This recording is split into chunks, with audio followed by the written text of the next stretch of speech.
Kuldīgas pilsētas, vecpilsētas iela vēsturiskajā izpētē ietilpa vēsturisko ielas līmeņu, segumu, ietvju segumu, māju pakāpienu, vārtu, žogu, noteku, apgaismas ķermeņa laternu izpēte un tāda kopējā ielas telpas izpēta analīze.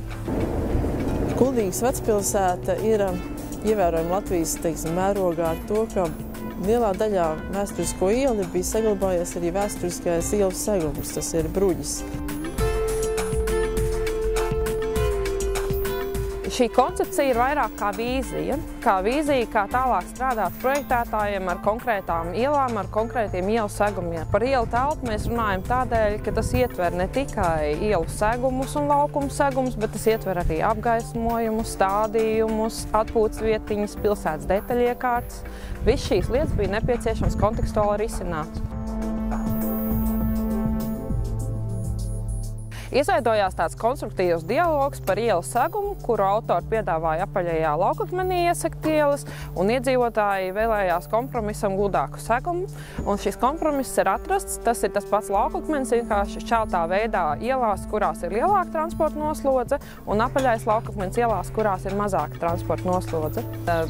Cilvēki ar īpašām vajadzībām, cilvēki ratiņkrēslos, vairadzīgi cilvēki, neredzīgi cilvēki, māmiņas ar ratiņiem, testē šo pilsētvidu un šos koncepcijas priekšlikumus ar šīm betonētajām plāksnēm un segumiem un atzina to, ka tas pat ir kā piemērs Eiropas vecpilsētām šajā jomā, vecpilsētas ielu segumos.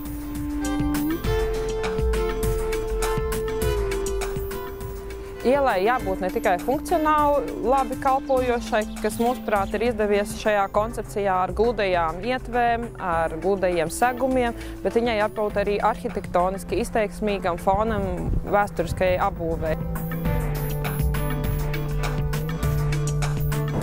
Katrā izpētes darbā izpētes veicējiem lielākais prieks, gandarījums ir tas brīdis, kad tu atrodi tas laiks, kamēr meklē kaut ko. Man kā izpētes darba vadītājam šķiet, ka vēsturiskās detaļas ir būtiskas pilsētvidē, jo tās piedod individualitāti tieši Kuldīgai vai kādai citai pilsētai.